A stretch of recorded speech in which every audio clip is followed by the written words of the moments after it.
It's the Homeowners Show. Whether you're DIY or looking to hire, we're here to bring you the best information and options for you in your home. My name is Craig Williams. I am running the studio live without Kevin because he's at camp. Glad you guys could join us. It's going to be a fun episode. We got a bunch of guests in the studio. Hang on, let me turn this off because no one wants to hear the weird after music. Guys, we have a really fun episode actually in the studio tonight. We haven't been in the studio for a while, so we are glad to be back at home where it sounds good and the lighting is good and there's no rain and lightning trying to kill us because that was pretty much the experience at our last live one, even though it was a lot of fun.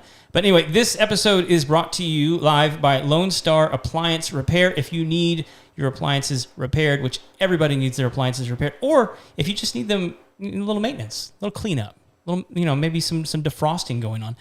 Give Darlene a call over in the office at 936-647-2364, and she will get you all hooked up. She will send one of their expert techs out to get your appliance checked out and let you know exactly what's going on with it. Maybe it's just not getting cold. Maybe you got a little funk in the old dishwasher there, or a little funk in the washing machine. And get it all cleaned up and good as new, and it'll cost you a fraction of what it would be to replace it. Give them a call, 936-647-2364.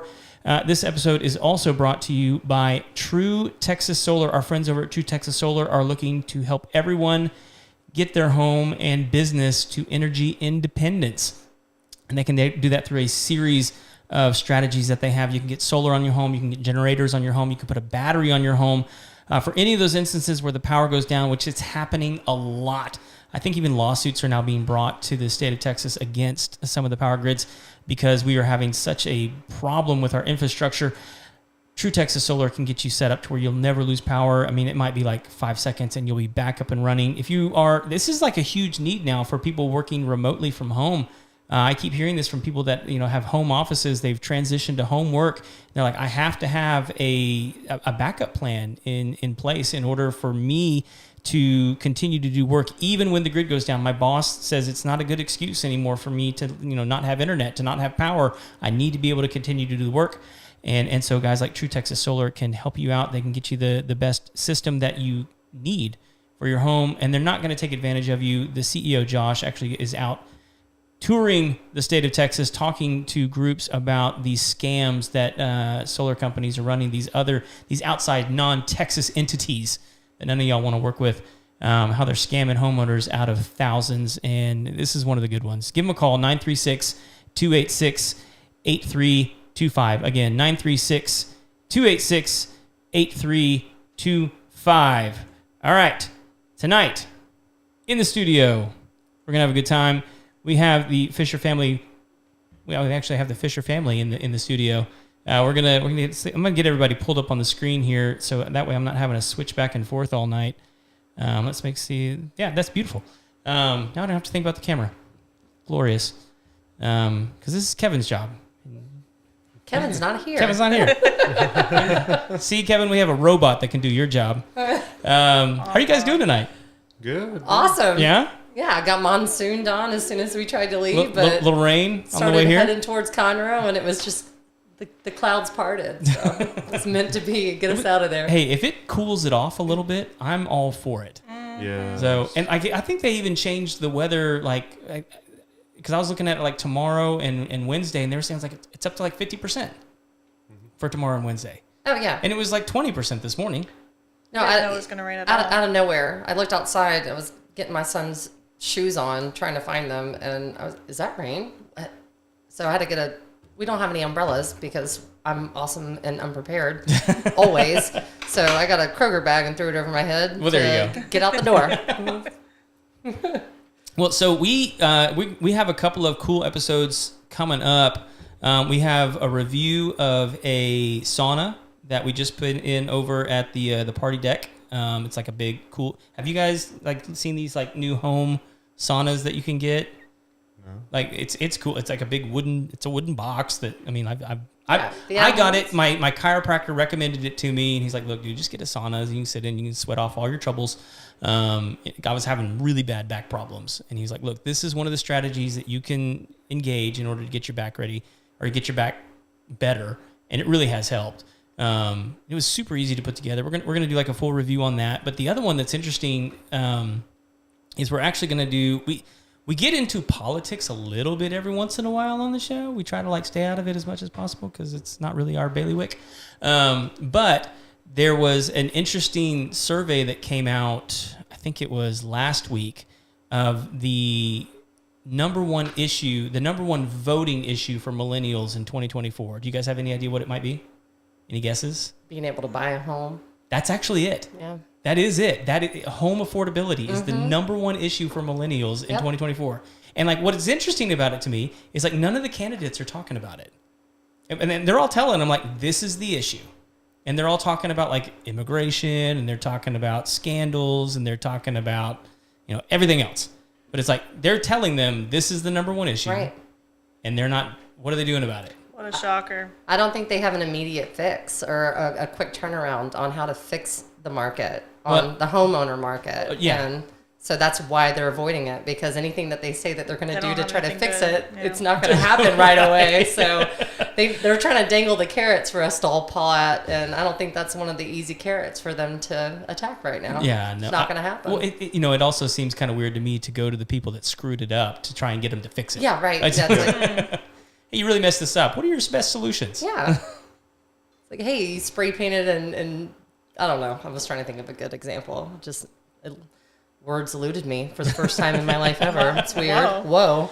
So anyway, we're gonna do a deep dive in the next couple of weeks on like which candidate, and we're gonna look at all three of them. I guess we could look at all four of them. I don't know that the fourth one's actually like no one's. Anybody know who the Libertarian candidate is? Isn't it Jill? Don't ask me. Is it Jill? She was the Green Party candidate. I think she was running again. I thought I saw her on there again, but I know you have RFK, Trump, and Biden. Yeah, those are the three I was thinking that we are going to dig into. I mean, I think those are the three that actually have a shot. Yeah. I don't know I don't even know the names of the other. Like, I guess there's Libertarian Party, Green Party. They never I don't even think they go above 1% in the. Oh no, yeah. So it's terribly difficult to get any traction in that. Yeah. I listened to an interview with RFK today. Yeah. And I think he's an interesting dude. Yes. There's a lot of stuff about him I'm not on board with, but dude's into falconry. Yeah. Did y'all know that? Like he's been raising hawks and like he's been catching hawks and rearing hawks since he was a kid. All right, that's it. Oh, that's cool. Elected. That's cool. It's cool, isn't it? I was like, and there's a hunting podcast that I listen to. Shout out to the Meat Eater podcast, to the Steve Ranella and those guys over there. Brought him in. They started talking about falconry, and he was like, "Yeah, I've been catching these birds since I was a boy." And he was talking about this kind of hawk. There's what is it called? Anyway, he was talking about his first one was a red-tailed hawk, but then he found out that there's these other hawks. They actually hunt in packs. And it's like the only bird that does that. That's terrifying. That's amazing. He was talking about how they'll like chase a squirrel around a tree together.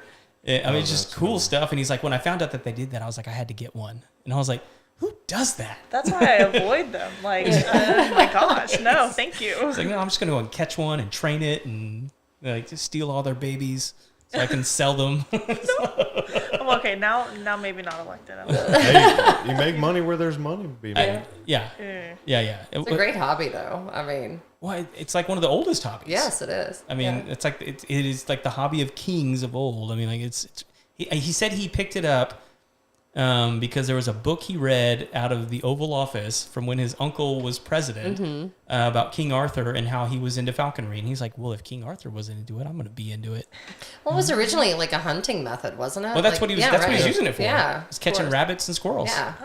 So, well, you can use it. He said you can use it to catch other birds, but that's tougher because most other birds fly faster than hawks. Okay. So he said it's tough. I do see people like they do. I've seen where they license people for hawks to catch dove in the cities to help with the population. Pigeons and stuff like that. Yeah. And it's effective. Yeah. Really effective. Yes. Really cool to watch. It is cool to watch. Still feel it'd be more fun to let me loose with a shotgun, but it's frowned upon in the city limits, I guess. Yeah, not in Argentina though. No. In Argentina, it's like wherever you want to shoot a dove, it's Go fair for game. it. Just kill them. Yeah. There's millions of them. So, yeah, I mean, like I've had friends that go to Argentina, and there's hunting ranches there where you like they say you'll throw your shoulder out before you stop shooting them. Really? Yeah, and there's the usually you have like a guide with you, and his job is to stand behind you with another shotgun, loading that shotgun so that when this one's empty, he can just hand you that one, let the one you were just shooting cool off, and then just keep going. Just mow them down. Just mow them down. That's And, great. and he goes, and they're like, it never ends. There's just birds all day long. All day long. Wow. That'd be so fun. I want to go next year. Yeah. I mean, I might have to plan that as our Vacation next, planned. our little kid-free trip hunting. Zach and I are Bring the avid kids, hunters. get 'em Oh, big cool. time. Yeah. Same. Like I love it. So, and like we've got, yeah, we're going deer hunting this year. We're going dove hunting this year. Probably go duck hunting again this year.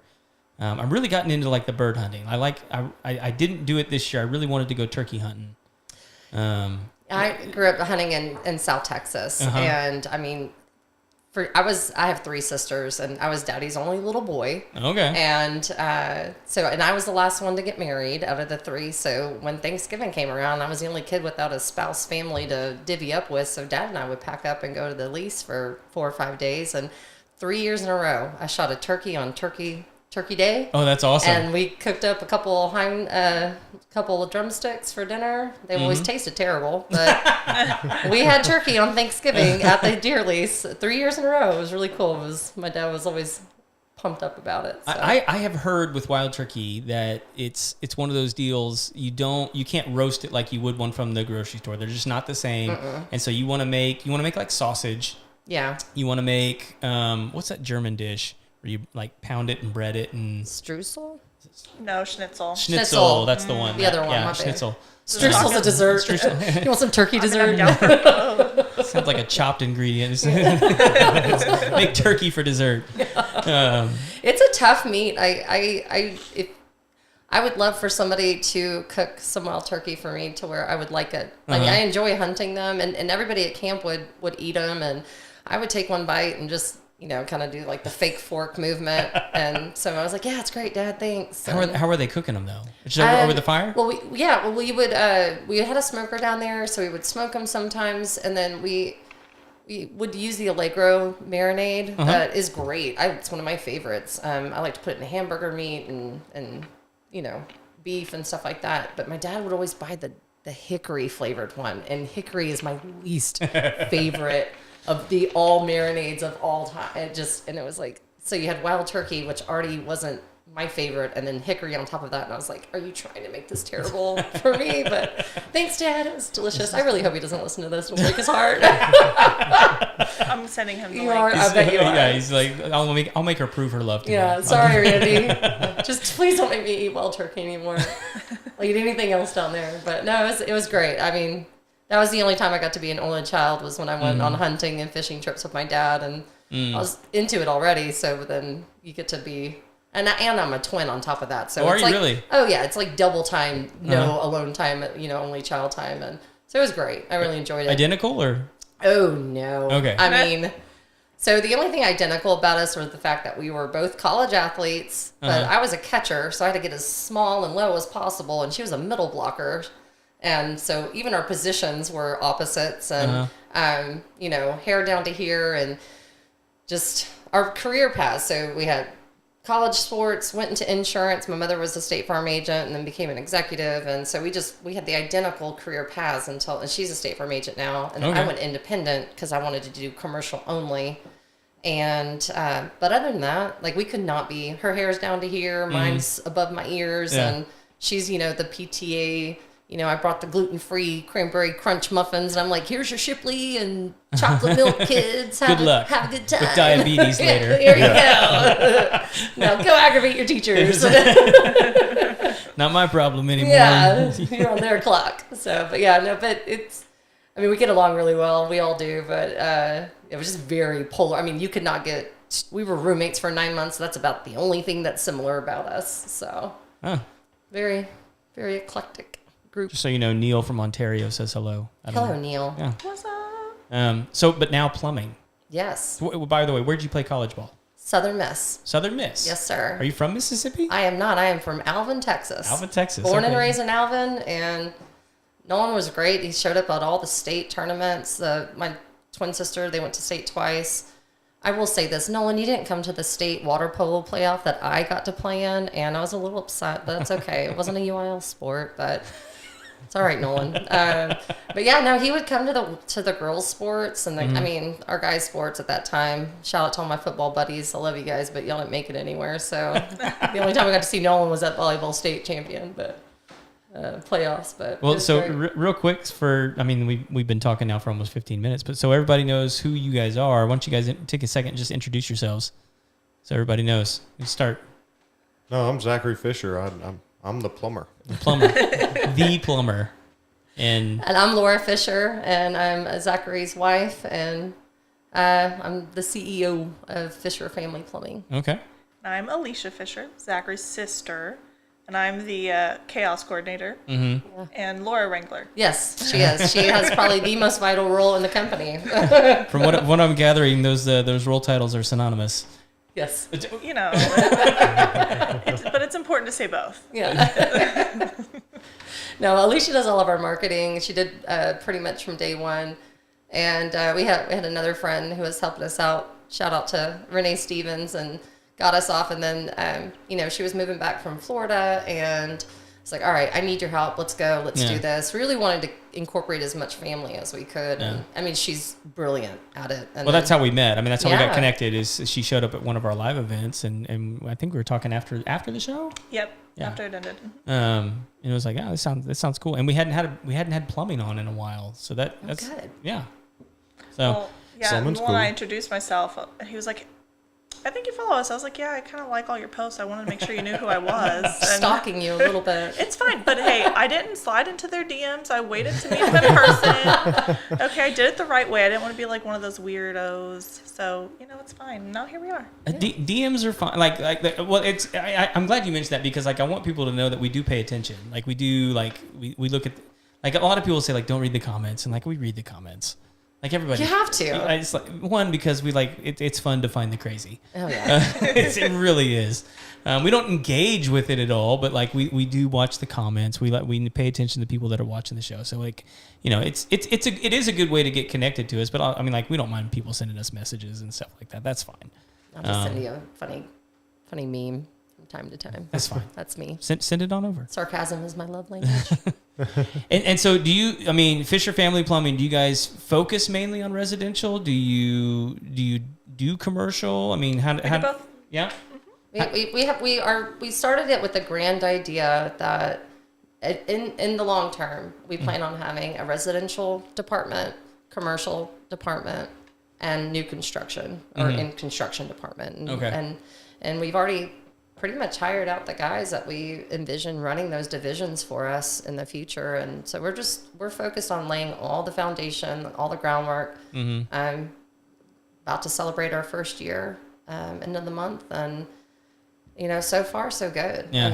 And got a rocking team, and we had a vision from the very beginning. I had a vision 3 years ago. 2 weeks into dating Zach, I just looked at him, and with my background as a commercial insurance agent, and I kind of focused on contractors and hearing all their woes and ways of doing everything, and then meeting him, and I was like, we're totally gonna start our own plumbing company one day. I just 2 weeks in, I was like, yeah, this is happening, and we got married a year later, and now here we are. I like residential plumbing. Yeah, that's what you enjoy. Yeah. What is it that you like about it? No, I like it. It's one-on-one with the customer, so I get to meet the people in our neighborhood. So I see a lot of neighbors, and then I go to their house, and then I go and I see them at the grocery store. And so it's just helping out with simple problems, and I like to teach them plumbing so people can more understand plumbing, because half the time I go in somebody's house, they don't understand it whatsoever. And so I could try to get them to understand exactly what's happening, why it happened, and then how to keep it from happening again in the future. Yeah. And by far just helping people, man. What do you find that most people don't understand the most about their homes and the plumbing infrastructure there that you're having to educate drains. The what? Drains. Okay. What about them though? It's because they never see them. Okay. 95% of your life, your drains are working perfectly fine. Sure. And then out of nowhere, it sits there and it backs up. Mm-hmm. And so you could have multiple different types of stoppages. Your lavatory sink in your bathroom sink backs up. It's backing up by itself. Nobody's running water, but it's still filling up with water, and it's from the AC condensate. And so just teaching people how they can treat their drains to prevent those issues from happening again is pretty cool. So, like, what kind of things do you recommend that they do to, like, because I'm thinking about, like, you know, like an older married couple that's had the kids move out of the house. They got a 2-story home. There's a bathroom upstairs they don't use anymore. Mm-hmm. They may have an upstairs drain that backs up, and they don't even know. Yeah. And, like, what would you tell them, like, is it something they just need to go, like, peek in on from time to time, or, like, what do they need to be doing? So there's multiple ways, and there's a lot of different ways that everybody says you can treat those drains for the AC condensates. There's bleach down it, vinegar down it. Mm-hmm. There's products that you can put down it. So it's just a personal preference. And because you have the AC guys and then you have the plumbers, and they're all kind of saying the same thing, but all a little bit different. Sure. On treating those drains, but definitely going up there once a week at least to run. You at least need to run water in drains, because if the water evaporates out of the drains, next thing you know, you have sewer gas smell coming in your house. Yeah. Because all that P-trap dries up. Mm-hmm. So definitely going up there periodically.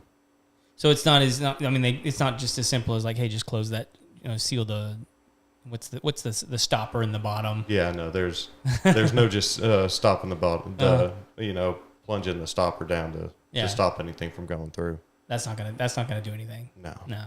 On the AC condensation line is where there's a misconception about what's actually clogging it, right? Or is that something different that I'm thinking of? I'm like plumber by proxy. No, I got you. Yeah, we're still learning. I'm still learning. No, so a lot of people say it's algae. Okay. A lot of people call it algae growing in your AC unit on your coils. Because it's green? Yeah, or it's brown, it's white, it's green, it's black. Yeah. And you have to have sunlight for algae, because algae's green from photosynthesis. Right. Well, your AC unit is 40 to 50 degrees, pitch black, and 100% humidity. Yeah. It's a biofilm. It's actually a fungi. It's classified as a fungi. It's growing mushrooms. Essentially. I guess you could not put the it fun that kind. Not the fun guy. No DMT in those, though. Yeah. No.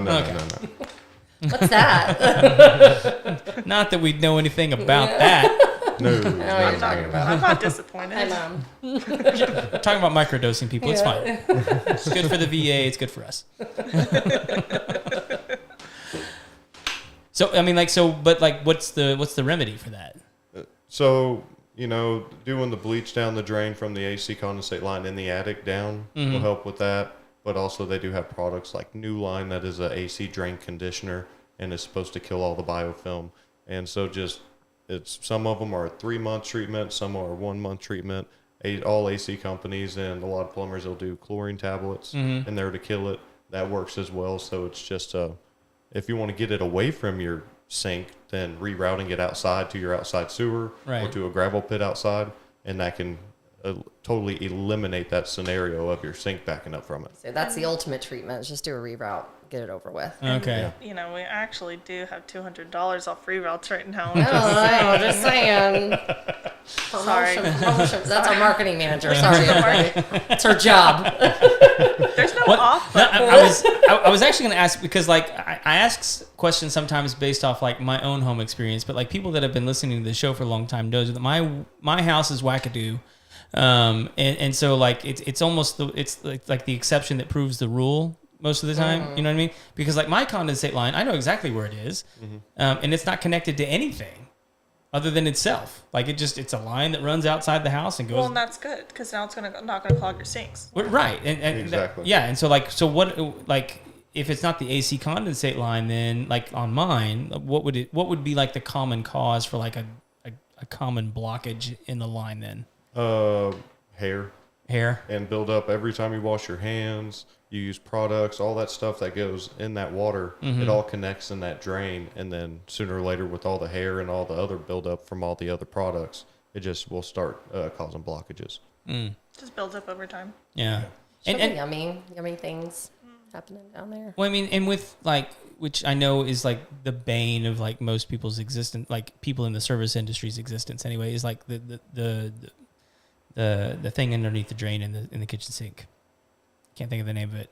Garbage disposal. Garbage disposal. Thank you. Yes. Like people pour all kinds of crap down the sink because they think that they have a You're gonna get garbage them started, disposal. Watch out. yeah, like, this is his they- trigger point. like me, like I have a jar on top. I may be old school for doing this. I don't know, but like I have a jar on top of my fridge, and it's just for grease for when I cook. Bacon grease. Because I'm not gonna pour that. It's not to like I'm not saving it to like cure meat.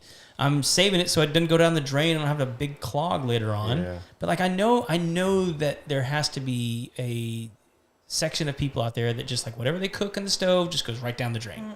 Yes, those are our customers. Your customers. Yes, yes. We don't want to disparage you people. It's like on one hand, don't do it, but on the other hand, if you do, Please- just please keep it up. call. Here's our magnet. Put it right next to that sink on your fridge, please. The best thing I can say is don't put anything down the disposal. Right. And I've been to calls where they throw an entire squash down there. Oh my Or gosh. they have Why? an entire Tupperware full of broccoli. And it's a 1-year-old house, so there is no grease buildup really on the drains already. Mm-hmm. And so that's what just clogged it up because it's a lot of stuff going Right. into that one drain at one time. But grease, man, that's what gets everybody. Yes. And It gets down there and congeals. Yes. I've actually seen a picture of like, I guess it's where plumbing goes out to the ocean or something, like to big massive water, and there's just tons of grease just built up around yeah. that. It is disgusting, and I think of it every time I clean something in my sink. But that's why you scrape it into a jar or the trash can, and then you wipe it with the paper towel before you start cleaning it. Yeah. Because even that little bit, I mean, it all adds up. It does. We actually, right before Thanksgiving, our company was all of about, 4 months old or so. That video you made? I made a video and I was like, your garbage disposal is not a trash can. Stop throwing crap down your garbage disposal. It's only for the oopsies that get by you. Yeah. That's Well, it. The people that understand this are septic tank people. Yes. Yes. Because- They're the only people that get it. Yeah. Yes. And because they're the ones that get it, because they have to pay that big They have bill to to. have the thing cleaned out later on, and then it's nasty. But like people that don't have septic systems, they just don't care. Yeah. Drains are meant for things that flow, not Yeah. that get gummy or hard or congeal. It's Rice for liquid. and noodles Oh are my a big gosh. thing. Oh, dude, rice has got to be the worst. Noodles are. Noodles are worse than rice. Yeah, because definitely during winter, all the homemade chicken soups, Oh gosh. chicken noodle soups, and they're the big egg noodles, and then everything is completely just jam-packed. And by the time I get there, it all soaks up that water. And just expands. It expands even more, so it's even, it's not, And It's noodles are kinda fun. bigger, like rice I feel like is small, so it can kind of flow through a little more. no. Well, you said So noodles are worse than rice. I guess That's my thought lesson process. is if you have a roommate that you're really mad at and you're getting kicked out, just throw a tub of spaghetti down the garbage disposal and be like, all right, peace out. Peace. Have a good life. Yeah. Don't Yeah, it's good encourage stuff. people. Come on. No, I'm sorry. That's the way my brain works. Like, And just make sure they have one of our cards if you're Yeah. going to do it. and we'll charge them double for kicking you out of the house. Like on the side Just note, kidding. We it's won't do kinda- that. It's kind of crazy that garbage disposals, you can buy 1 horsepower, you can buy the 1.1s, you can get bigger garbage disposals for your house, and Yeah. then they add more to the list of what you can put down it. And so it's like it'll say chicken bones, it'll say harder my gosh. substances. And so it's like people are just believing if I buy a more expensive garbage disposal that it's going to help their drain flow better. Yeah. Their drain size never changed. Yeah, it's not a bigger hole. Yeah. They're just thinking they can Tim the Toolman Taylor this chicken bone down the drain. Exactly. It's just not going to happen. No. So, Yeah. It was like It's the like, first but why time would you I want to? Yeah, the first time I made dinner for Zach and I was cleaning up and he was like, stop. And I was like, what? And he was like, don't put that down at the disposal. And I was like, but I'm doing dishes. Trash is So you were right doing He's like, there. the trash can's You were right doing there. dishes?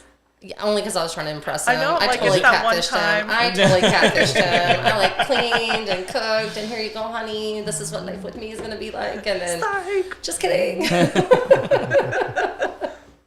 Yep, nope. Not Betty Crocker, sorry. well, I mean, for cleaning wise.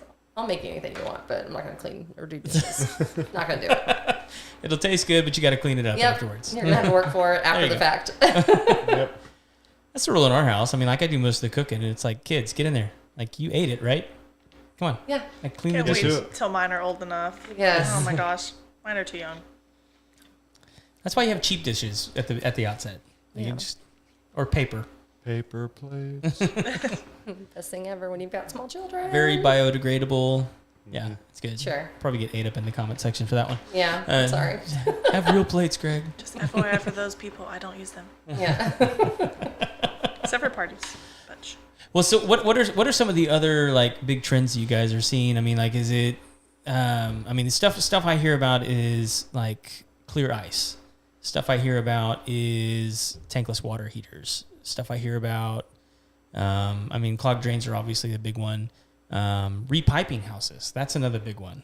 Yeah. Big I one. mean, what do you guys hearing? I mean, because like I know, like anytime in Texas we have a freeze, people start thinking about repiping, going over to PEX. But I mean, are you guys still hearing about that kind of stuff? Is it still we have calls all happening? the Yeah. time. Yep. No, it's not just because of a freeze. Galvanized or copper can spring leaks anytime. Sure. And just because they're 30, 40, 50 years old. But there's two types of PEX. There's PEX A and PEX B. Mm-hmm. PEX A can expand up to 3 times its size before busting. Right. PEX B, it's as flexible, Uh-huh. but it'll sit there and split pretty quickly as well. Really? It's better than copper. What's It's better than it's definitely a better piping for that sense. Uh-huh. But the biggest issue with any kind of PEX is rodents. Oh You yeah. know about this. Oh yeah. Yeah. I mean, like, cause they'll chew right up to the membrane on those things, and then it's like a slow leak. Oh no! Typically, whenever they hit them, because they sit there and cave into it, carve into it, Uh-huh. and then that last one, they sit there and they fully puncture it, so it becomes a spray. Mm-hmm. And I've been to 2 different houses in the past 3 months. Really? Because of one, the first one was a squirrel, and it just luckily it was over the back patio of this house, so it didn't flood it. Oh, that's good. And then the second one here in the Woodlands, sat there, went and fixed one day. Mm-hmm. Told them they need to call exterminator. 12 hours later, she was calling the opposite end of her house. Sat there in the wall, chewed that one up. Oh, So I geez. repaired that one. And then it was another 16 or 18 hours later, she called again. Totally different side of the house again, in another corner. Oh my A gosh. mouse chewed that one Oh up. my gosh. Yeah, I mean, like every time I've run across it, I mean, at least in pest control, like it's like they chewed right up to that point, and then it, not a spray, but it's like a drip. And it was, at least in all the ones I've been brought in on, and it was like, hey, this is something that we just started noticing, and it's like a small wet spot in the sheetrock, and then it became a bubble. And it just got bigger and bigger over, but slowly, and so they didn't notice it as much. Oh, yeah. And so they didn't know what they were like, what's, but by the time they figured out what was going on, it was almost too late, Yeah. you know, and then you've got to go up there and repair it. Gotta and call the dry guys. you got mildew going on, you got mold going on, you got a dry, sheetrock that needs repair, you got plumbing that needs repair. And so like the last thing on their mind is like catch the squirrel. So. Well, but sometimes those, the stuff y'all use to kill rodents, like mice and stuff like that, will make them super thirsty. There are products out there that do that. I mean, we don't use any of them for that very reason, because I mean they'll start chewing into pipes to do that. And I think that's what happened with that house. Yeah, That I was at.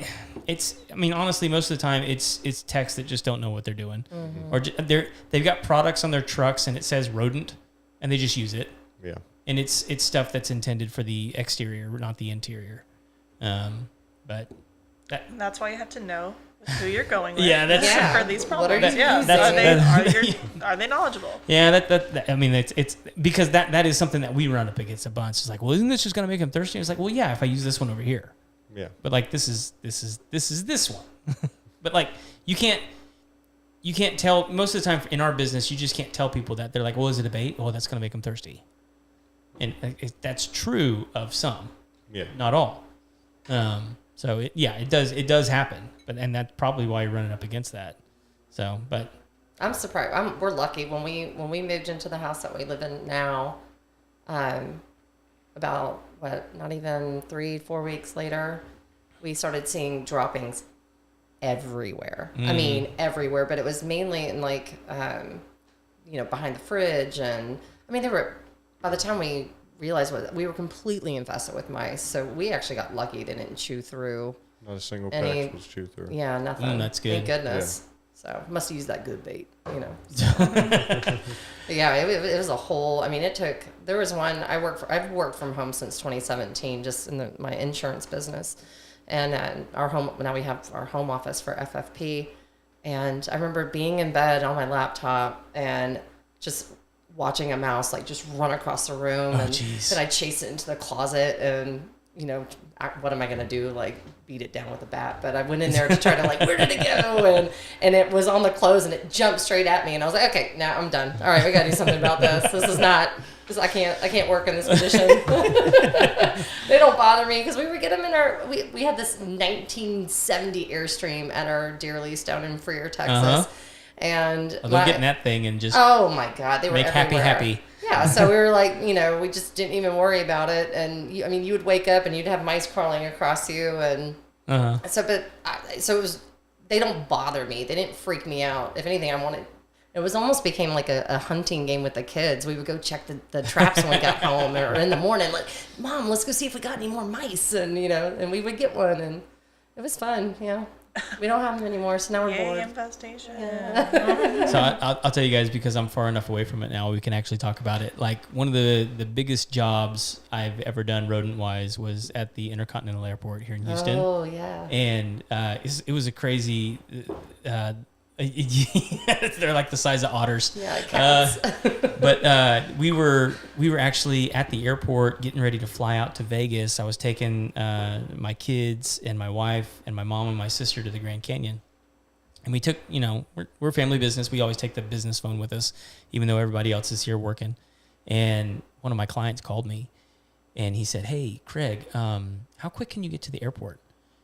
And I was like, "Dude, I'm at the airport." He's like, "Don't mess with me." And I'm like, "No, I'm literally at the airport. I'm getting ready to fly out." And he goes, "When are you flying out?" And I said, "In about an hour." He goes, What terminal? What terminal are you at?" And I'm like, I'm in Terminal C." He goes, "Which gate?" I told him the gate, and he goes, "I'll be there in 5 minutes." Came and got me, and he goes, "So I guess you've already heard." And I was like, "I have no idea what you're talking about." And he goes, "The video that went viral on TikTok?" And I was like, "I have no idea, dude. What are you talking about?" And so he pulls out his phone and shows me. And it's this video of these 4 rats eating out of the service line of the Panda Express in one of the terminals. Oh my gosh. And he's like, this is happening in the daylight. Oh my gosh. And I was like, "You got to be kidding me." And he's like, "No." And I was like, "Okay." He goes, "What can you do?" And I was like, burn it down. So I mean, like there's much more to it than that, but basically I went to work the whole time I was on vacation. Just getting ready for that job. My guys kind of stepped in and took over while I was out of town, and we ended up taking over a warehouse just to do prep work. How long did it take? It took us 4 days just to put out everything we needed to put out. Oh my gosh. So, and there's a lot more to it than that. I mean, but that was like all we ended up doing there. Yeah. We didn't have any follow up. They just kind of wanted somebody to come in and do something, because I didn't realize this. United Airlines controls all of Intercontinental. Like, they control all the concessions. They control every terminal, every gate. They're in charge of the entire airport system out there. In charge of everything except for rodent control. Well, no, they had a contract with a big multinational conglomerate that wasn't doing the job, wasn't paying attention. Apparently, yeah. And so they ended up awarding the contract to another local company, and I hope it's getting taken care of now. I don't know. We were just there not too long ago. I'm not going to eat at Panda Express. I don't recommend it. This doesn't look like a noodle. What is this? But I don't know that it was their fault. I mean, honestly. Yeah. Well, it's like, how does it get so bad? Like, that did come out of nowhere. Well, because I learned so much just by doing that job, because we got to walk around sort of the infrastructure of the airport, and most of what everybody sees is actually the 3rd floor. And so there's 2 floors below all that. And so there's a lot of stuff happening underneath you that you never see. And rodent farming. That's which fun. Yeah. a lot of that is grease traps that are not maintained and not cleaned out. Or at least they weren't when we were there. Which, I don't know how you even who you hold accountable for that. I don't know who the person is, but they probably don't have their job anymore. I would hope not. See, every time you say Panda Express now, I hope you think about that, because Chinese food is his go-to. What do you want for dinner? Chinese food. Yeah, no, it's my least favorite. Yeah, well, I mean, of the Chinese food, Panda Express is probably my least favorite. Yeah. I mean, It doesn't matter. it's a personal preference. I mean, like I'm sure they do a fine job. No, that's But- Panda Express is on the bottom. At It the is bottom? now. No, it always has been. Oh, Always has really? been? I love real Chinese food. Yeah. Well, Okay, not good. real Chinese food, but our version of Chinese. Our version, American Chinese. Yeah, Anything American Chinese. Chinese buffet style. Deep fry it and throw it into sweet sauce, and Hey. he's happy. How can you go wrong? That's that good stuff. Yeah. It is real good. No, I'm getting really hungry. So I'll tell you this. I mean, do you have a Blackstone? No, not yet. No. Don't This look at me. listen. This is the whole reason We're you should both have looking at have me. one. It's because you will never have as good a fried rice as you have unless you have your own Blackstone. I know.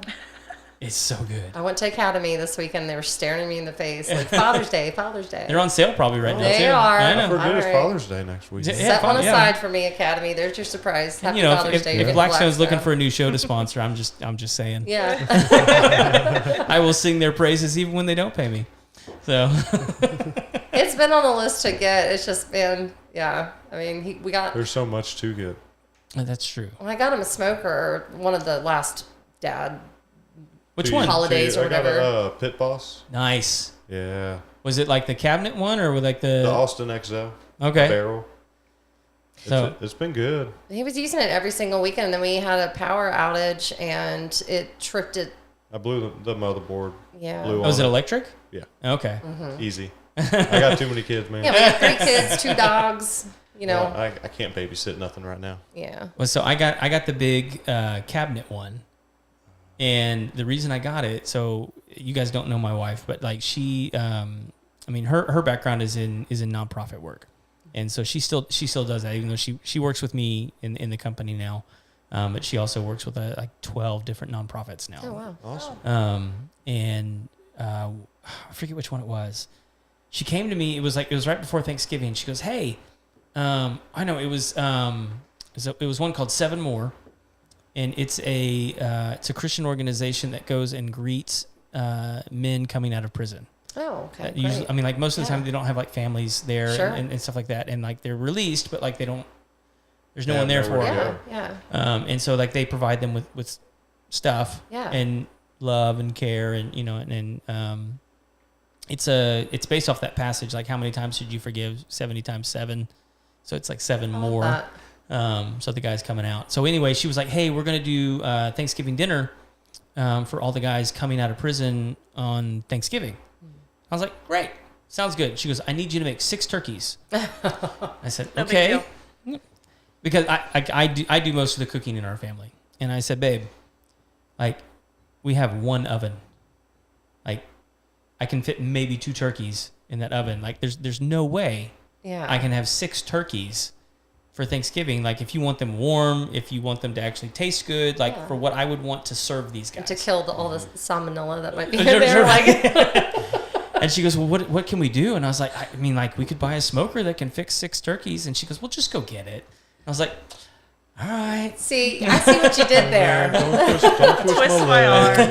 I have a solution to your problem, wife, but it's going to require me to go get this piece of equipment. But she knows. At this point, she knows. Yeah. She knows what I'm doing. Oh yeah. So, Yeah. We know you know. well, and like, look, here's the. Rarely have I used that thing to cook for myself. Mm-hmm. I mean, like it's too. Like, what am I gonna do? Like, I think we used it last week. I think I made like. I think I had like 8 pork butts in that thing. Oh gosh. You know, and I was just making barbecue sandwiches for kids at camp. I mean, it was like, when do I cook for me? Never. Better watch out when we leave. Make sure he hasn't strapped it to the back of the car on the way out of here. 'Cause I think he's I already can, I can, texted I can someone. see his. Listen, He's it's getting not worth excited. stealing. You can just come over here and use it and swim in the pool, Yeah, I'm down with that. smoke the meat while you're waiting, sit in the sauna. Hey. Yep. So, come on. So when y'all So you're moving out? Is that what you're saying? Is that what I'm hearing? Okay, bye. Love you. It's nice knowing you.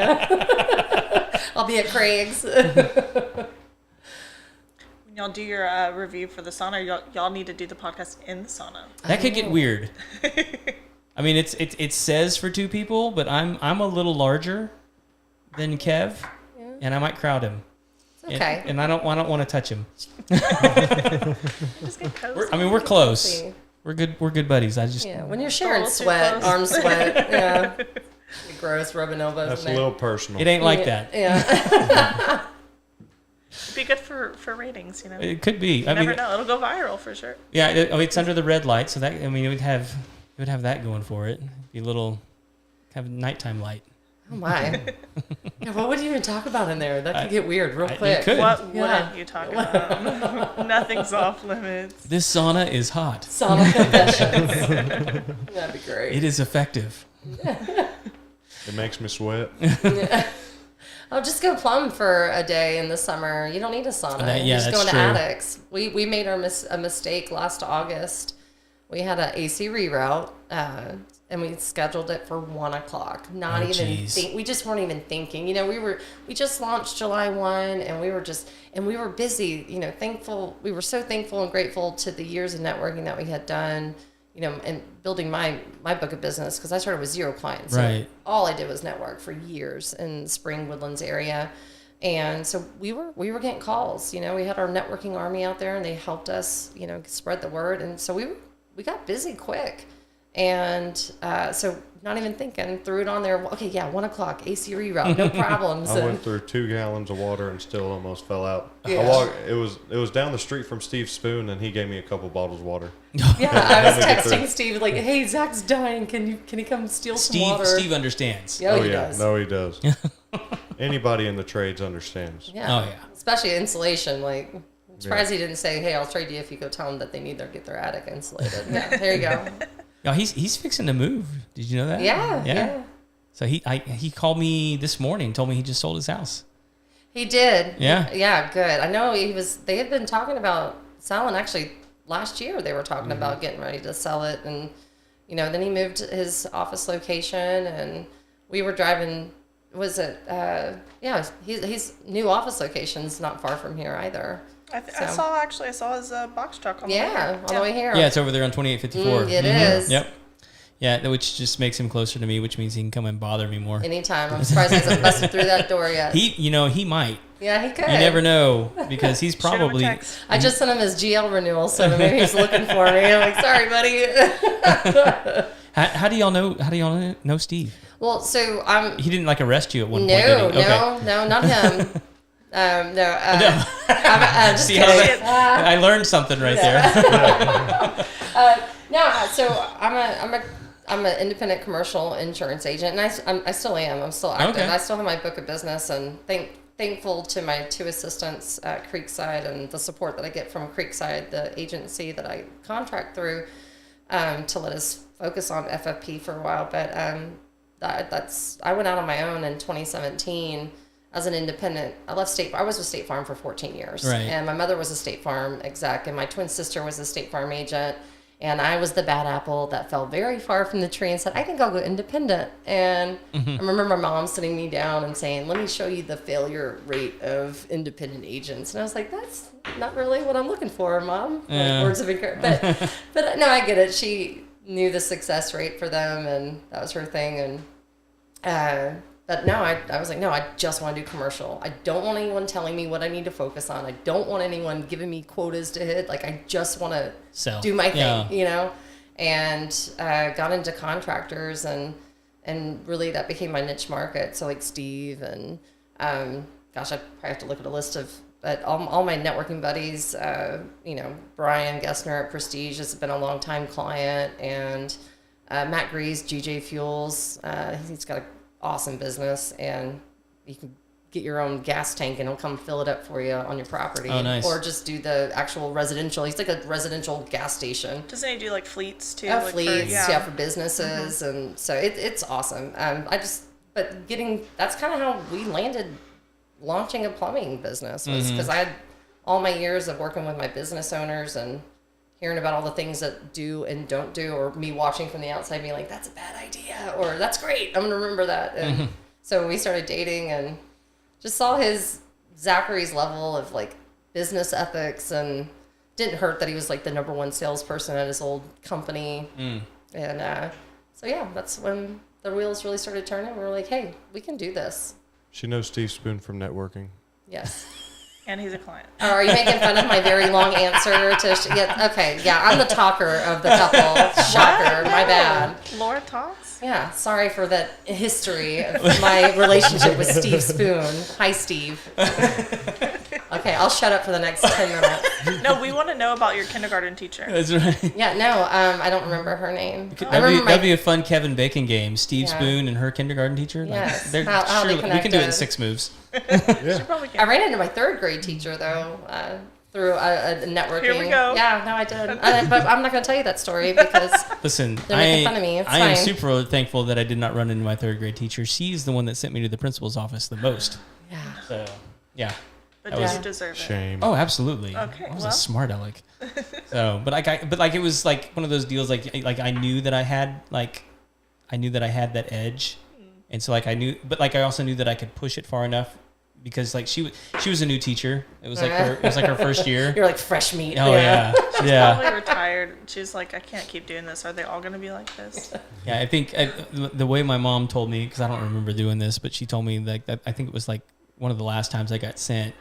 Like she got really mad at me. She's like, Craig, what's your problem? I was like, you. Oh my god. I was like, you're my problem. And Oh, gosh. I went again to the got sent Shocker. back again. So Yeah, I waited till high school to get in trouble at school. It was my junior high volleyball coach ended up being my assistant principal, and I signed up for SWATs. I was like, I don't want detention. I got too much to do, so I signed up for SWATs. And yeah. So I'd go in there like, hey, Miss Davenport, Let's get I this did over something with. stupid. Let's get this knocked out. And she was like, well, sure, she was probably waiting on. She's like, I've been waiting for this opportunity, Laura. But we're still friends on Facebook, and told her happy birthday. You're my favorite person to get SWATs from. And yeah, it was send her a cool. little fruit basket at the end of the Yeah, year. right. Thanks for holding back. It was good times. Well, listen, on these, one of the things I hear about a lot when it comes to plumbing are the tankless. Are you guys a big fan of those? Yes and no. Like Okay. they work well, but they can also have more issues Okay. because there's a lot more moving parts. Oh, okay. And with the tank, you have essentially 3-4 parts. Right. You have a couple things you need to change out every 2-3 years for maintenance, flush it. But with the tankless, you also have to flush it. It also requires a solution, so it costs a little bit more to maintain it. What do you mean it requires a solution? So there's actually a descaler. Oh, okay, like We a use. chemical solution. Yeah. Okay. And that we have to run through it for about 45 minutes. How often? Once a year. Once a annually. year. Okay. It works really well for families that with 3+ kids and, they're older and everybody's taking a 20-30 minute shower. Yeah. And so if Because it's constant hot water. it's constant. Yeah. And so is it worth it or not? That all depends on the customer itself. And you let them make their own decision. If the first question I ask is, how many people live in the house? They're like 2. I'm like, do you need it? Yeah. Because it is a more expensive piece of equipment. Yeah. It costs a lot more to sit there. It's a lot more intensive on the installation rather than just switching out with another tank or two. And is it really only efficient if it's like natural gas or something like that? Yeah. Well, either way, it's efficient, whether it's natural gas, propane, or electrical, because instead of heating up water, if you're gone for a week, those tanks are going to be constantly heating it up no matter what. But if you're gone for a week and have a tankless, if you don't run water, then you're not using the electricity, gas, or propane. So sorry, I lost a camera there. I missed part of what you were saying. I was trying to figure out what's Oh, going no, on. you're good. Let me see if I can get it back on here for a second. So we actually got a call today with someone who's they're interested in getting quotes for a tankless because their neighbor has a tank water heater in their attic and it flooded their house. Yeah. So there is that aspect to it too, but that's also why we encourage people when they do get new water heaters or we come and do maintenance on it, they need a flood stop. Like if you've got a water heater in your attic and you don't have a flood stop, you want one. Yeah. Yeah. It'll save you a lot of money. Well, a no lot of matter insurance what, claims and a water leak in the attic is a water leak in the attic. Yeah. If it's a big leak, it's going to cause damage. The only difference is with the tank, even if you turn off the water, you still have 40 gallons, 50 gallons. With a tankless, it only holds Right. about a gallon. So and there it's is- usually got like a cutoff on it. If there's like a don't the tanks have like a no, like an internal system that cuts it off if it detects a leak or something? no, sir. No. Okay. And so it'll still leak out, like out of the casing into the pan. But let's just say if it sprays out a little bit, then the water's not going to get caught into the pan. I got you. And so my recommendation is installing a flood stop, whether it's a tankless or a single tank or a double tank. It's a super easy thing to install on the cold water inlet. A sensor goes into the pan, and as soon as water hits that sensor, it shuts off the water going to that tankless Okay. or that tank. I got So you. there's flood stops for tankless and for tank. It's the same thing. It just goes Okay. on the water line. Okay. The more you know. Yeah, we're learning. See, I'm learning. I'm still We learning. answer the phones, so I know we're not supposed to talk plumbing because we're not licensed, but people ask us questions, and so we try really hard not to answer them and get ourselves in trouble. Like, look, I'll say this, but don't tell Don't Zach. tell Zach I told you. In case it's wrong. No, but one of the trying to remember some feedback that we got after an install, a tankless install, was that the water flow was not as strong, but they had the heat set so high that there's no way. They were trying to run a master shower and the master tub all at one time, but had the water up to 140 degrees on the tankless. And it's like you're only trying to pull hot water to these. I It's going to gotcha. have to slow down the flow rate so it can keep up with the demand. Okay. Yeah, with the temperature demand. But so. with two tanks, That's a crazy hot shower though, isn't it? yeah. Yeah. That's blistering. No, I've never seen anybody have this complaint before. Yeah. But I've never had anybody go up that high, and I've never had so many people try to do one thing all at one time. Yeah. I will say this though. I mean, like on a lot of these new like tub controls, Mm-hmm. like they put those guards on them now where you can't make the water as hot. Yeah. I've had to take those out. I mean, just because like it seems like it's such a cool temperature that they're trying to like keep the water at now. No, so with mowing, you could sit there. There is one piece that you can turn. Yeah, it's where like a little keeps- plastic piece on the inside that you. And if somebody doesn't install that correctly, then you're not going to get fully hot water, Right. Because it's not doing the full turn. With Delta, you can actually sit there and adjust it. Okay. And so if they don't adjust it all the way how you like it before they put it in, they leave. You get warm water because you go and touch it to make sure that everything's good. Right. And you're like, oh, okay, yeah, I'll take a hot shower tonight. And then it's not hot. It's just warm. Yeah. That's because That- they didn't adjust it properly when installing. Yeah, the reason they're doing that is they're putting it's called posi temps, and it makes sure that there's positive pressure from both sides, so there is no kids scalding themselves. Right. So with them old school 3 You or can burn yourself all day long. Oh yeah. yeah, it's Yeah. like I mean, I- shower roulette. I you know, get the it. I mean, it's temperature. just like a weird kind of like, it's like, okay, like I didn't want to take an 85 degree bath. Yeah. I mean, nobody does. no. But it seems like that's like that's just what it's set up as. It's really on the plumber that puts it in. Okay. Because it has a default and you're supposed to like adjust it from there. On Deltas it is. On Deltas. On mowing, if you just install it correctly, then it'll do it. Oh, really? itself. Yeah. Oh, there you go. So what, like, is there, I mean, other than just like that, do you find like there's a big difference between those two? I mean, those are kind of the two big brand names when it comes to. It's there's not really it all heats water. Lets the water out.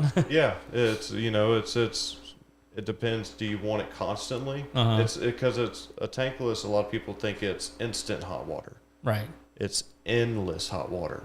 It Right. still takes the same amount of time for that hot water to get to your Right. Because to it's got to your come all the sink. way through over there to wherever it's coming from. exactly. Yeah. Unless you put like some, if you put a return line or if you put a Grumpus pump on it or something like that. But it's a tankless gives you the ability to have endless hot water.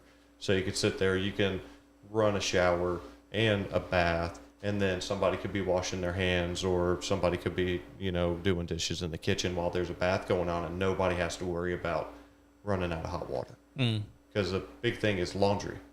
So much laundry to do. You have 3 kids. It's like You a can't load a day to do keep up. laundry and give baths at the same time Right. if you only have one single tank. Or even with 2, you could run out pretty quick. Sure. If you're doing laundry and then have 3 baths to do. somebody's going to be taking a cold bath. Yeah. Is there a top end to these things? I mean, it's what I'm asking is, like, if the dishwasher's running while I'm taking a bath and I'm doing a load of laundry and then someone else is taking a shower. At what point am I going to see like a diminish in that tankless? Well, it depends on the size of tankless. Okay. And so there's different size tanklesses that are rated for so many gallons per minute of hot water. Yeah. And it also depends on the size of the house as well. And so you could easily exceed it, but it's a lot harder than with a tank. So if I do that, is the water just going to be cooler, or like what's going to happen? Yeah, it's going to be cooler. It's not going to be sending out the water that it needs to be sending out. It can sit there and slow the flow rate because there's a pump inside that tank. Right.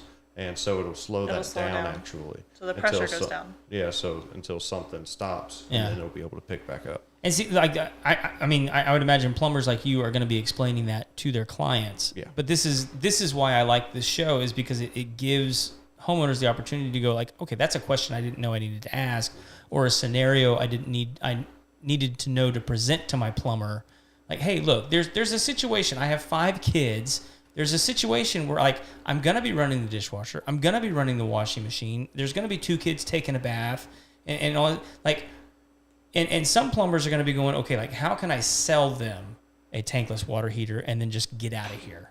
Yeah. You know, rather than what do you need? Exactly. What's going to actually fulfill what's going to make you happy in your home? Well, a lot of customers really don't know what they need. Mm-hmm. They have an idea of what they want, right? And so, like, that's where the education comes in, and that's what I like about it: the educating as much as possible. Yeah. Well, and that's the difference between Fisher Family Plumbing and a lot of those other ones is we want to make sure people are making the right decision for them and not just for us to make a little bit of extra money and take advantage. If one of my guys is upselling, just upsell. They're gonna No, gonna need to go job shopping is what they're gonna need to do. So, but with the educating, you know, we're all learning in the field every day. Right. Mm-hmm. There's something that we haven't ran into, or a question that we've never been asked before, and so there's always a team of people like my mentors that taught me how to plumb, that I can sit there and call and ask those questions. They've been plumbing 27 years, right. 30 years, and so it's, you know, I love to learn, and so I like to teach people so they can, you know, like I said a while ago, the more educated they are, they can make the best decision for them. Right. And in the long run, it's not what we think the customer needs or what the customer wants. It's exactly what they want. I remember listening to Zach one of the first times he was explaining tankless versus tank to a client, and he was asking these questions, but, you know, and I couldn't hear the client on the other end, just him. And I almost in my head was like, wait, don't we want to sell tankless? Like, why are you talking them out of it? Isn't that like a good big new thing to have? And yeah. But the way he was answering their questions and then leading them down the path based on your answers, that doesn't really sound like your solution. And so he explained that to me. He's like, no, I'm not against tankless. I'm indifferent, but I'm going to ask them what it is. And I was like, oh, okay. Just making sure you're not like tankless hating or anything over here. I give pros and cons. Yeah. You know, if you don't have a backup generator for your house during the winter, your power goes out, you have no power to your house whatsoever, your tankless isn't working. You have no hot water. Right. But with the tank, you do. You'll have essentially endless hot water because you just wait 30 minutes and then it's hot again. Yeah. And so it's, you know, there's pros and cons to every single thing. If you only have a single water heater, well, even if you have a double, we have to do gas sizing chart to make sure that the gas is sufficient enough for that tankless. Yeah. And so, you know, installs can vary by price depending on what needs to happen. Right. Yeah, because we tried to get a tankless for our place, and we didn't have a big enough natural gas supply line. Because I think there's like a difference in like the supply line size that you need for all tankless. Yeah, every single one's different. Some you can actually, they say in the paperwork that you can run 1/2 inch. Mm-hmm. But you also have to size your gas as if, what if the stove is on? What if the oven's on and the dryer's on? And so you have to take into account for all measures. Right. And so that's why you have to just get a base BTU count for the entire house and then do the math from there and draw it out. How do you get a base BTU for the house? Well, every single appliance has a BTU rating. Okay, so you just find them and add them? Yeah. Okay. So for instance, tank water heaters are 49,000 okay. BTUs. And then tanklesses are 199,000 BTUs. So essentially, it's 4 times the amount of a tank. That's a lot. Yeah. I love it when you speak BTUs to me. Sorry, some plumbing humor for you. These are the ways I get under his skin. Well, so what about like the some of the other ones I've seen are like these small tankless, like that are just like the one room under the sink. Oh, point of use. Yeah. Yeah, those can work. But those are electric typically, right? Yeah, they a lot of them just plug into a normal outlet. Yeah. Do they work pretty good? I mean, like I don't know anything about them. Yeah, they can work fine. Like if somebody has a complaint of having to wait, 5 minutes for it to get to the kitchen sink specifically, Right. then you can get a point of use water heater just for that sink, and you'll have endless hot water for So that. that's sink better for while like you're those using really large houses when like The run tanks is long. are, Yeah. it's like too far. It takes forever. Okay. Huh. I didn't even know those existed.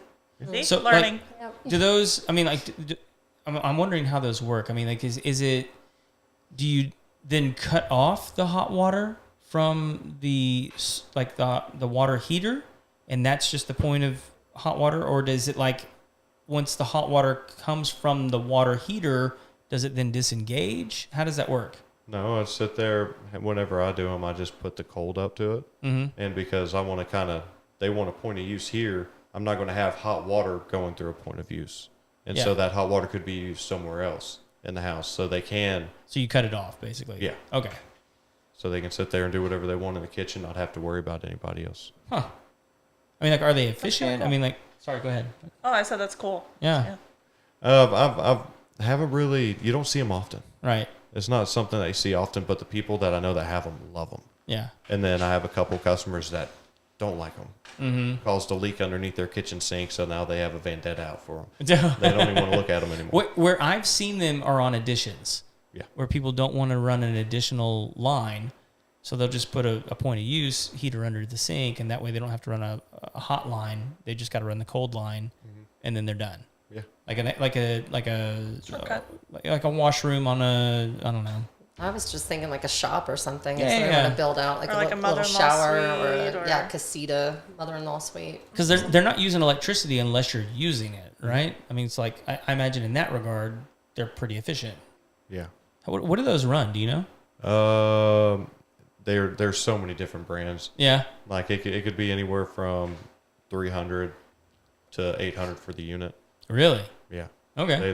There's really expensive stuff out there, but they're typically on the cheaper side. Yeah. And so, I but mean, compared to other water heaters. yeah, like a lot of times the size of the heater doesn't really dictate the price. Like you would think a 30-gallon water heater would be a lot cheaper than a 50-gallon water heater. Not the case. Yeah. They're essentially almost the same exact price. Why? Don't know. Don't ask me. Just talk to the supplier.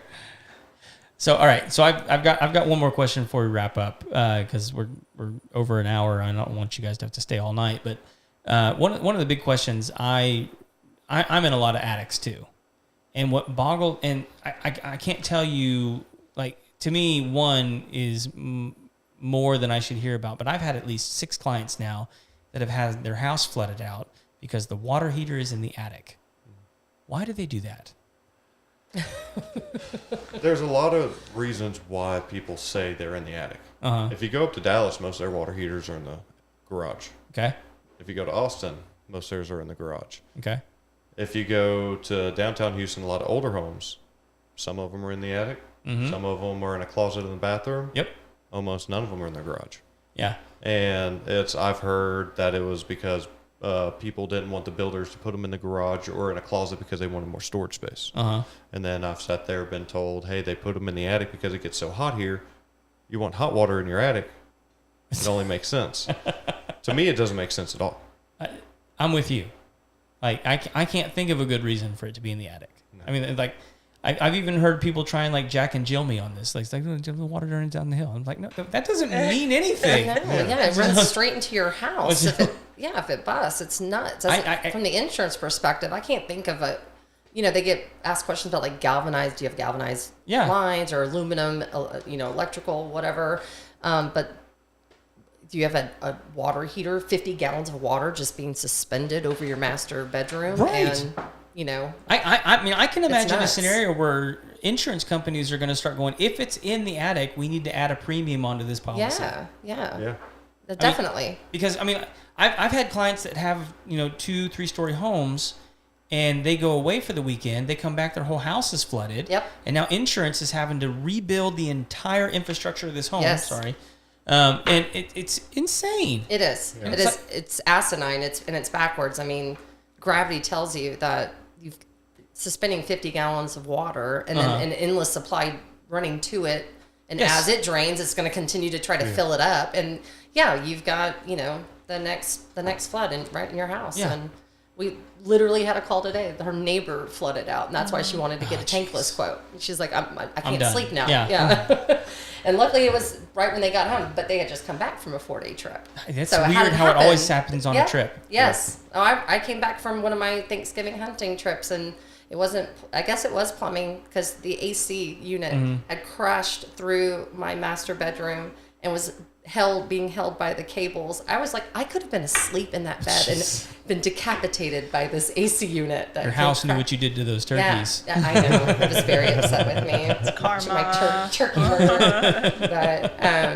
But we've tried to really we really try to focus on the customer experience, and our slogan is plumbing solutions with a family touch, and we're about to launch we're calling it the FFP VIP membership. So that's launching July 1, trying to get everything ready. What all is that going to be about? Let's see.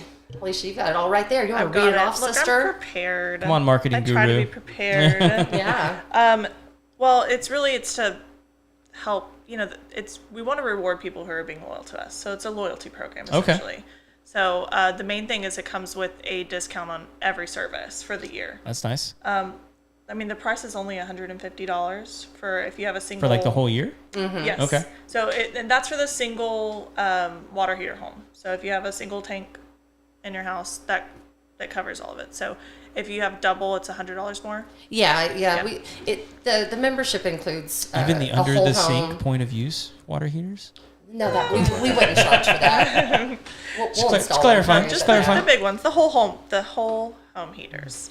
But that value is reached just from one portion of it, which is the water heater flush, which is important. You need to be doing that every year, and so that's included, and that's $150 right off the bat. Okay.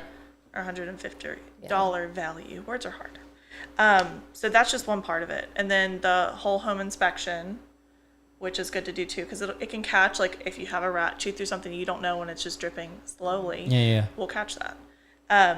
So the whole home inspection, and that's annual. You get an annual inspection. We're going to send a guy out, get you scheduled, and every year we'll go out, just check everything tight, everything dry, everything looking good. Okay, great. Here you go. High five. And we flush the water heater too. Is there a time of year that's best to have a plumber come out and do a whole home inspection like that? Not really. For our plumber's sakes, not in the summer. You can be selfish here. It's fine. Anytime's fine. So, but we've got the loyalty discount, the water heater discount as well. So if you need to do a replacement on your water heater, you can get up to $400 off. Okay. So it just depends on the water heater. And then, so if you need, for the inspection, if we suspect that there's something, major going on, like if there's something that bellies out and you need to use a camera for that, you get half off. Half off of sewer cameras. Okay. So, and that's $600 right there, the total. So you get $300 in savings. Okay. And then what else do we have? Priority scheduling, and then the annual preventative maintenance drain treatment. You mentioned the new line. The new line. Mm-hmm. The what now? New line for the AC condensate drains. Oh, yeah. And so with the annual inspection, I'll go ahead and I'll do one treatment to the AC condensate. Mm-hmm. And then I'll sit there and it's called Bio 1. It's a microorganism you treat your drains with. Okay. Kitchen sink, lavatory, showers, and it kills eats all dead bacteria. Oh. So it's like if hair in the line, it'll sit there, eat all the stuff sticking to the hair. All the grease in your kitchen drain, it'll slowly eat it up. Okay. And after treatments over months and months and months, it'll actually eat up all that grease. But I'll go around and I'll treat the entire home during our annual inspections. How do you do that? pour down the drain. Just pour down the drain? Yeah, so it's really a technical. bottle. It's a 72-ounce bottle, I believe, or 64, and it actually has a measuring cup on the bottle, so it's not like you have to carry around the bottle and a measuring cup. Right. And it's 2 ounces per treatment. So you go around and treat each of the drains. I'll go and treat each drain throughout the house. Okay. And he It's a shows the product. client how to do it themselves. So if they want to continue to do some maintenance, Right. how often do they do that? No, it's a once-a-month treatment. Once a month, yeah. And we sell that product. It's not something that you can just go get anywhere, I think. We, Right? it comes with some of our services. We Okay. sell it as a package with our services because I we don't gotcha. sell products. We sell services. You're right. Sorry. The lingo is important.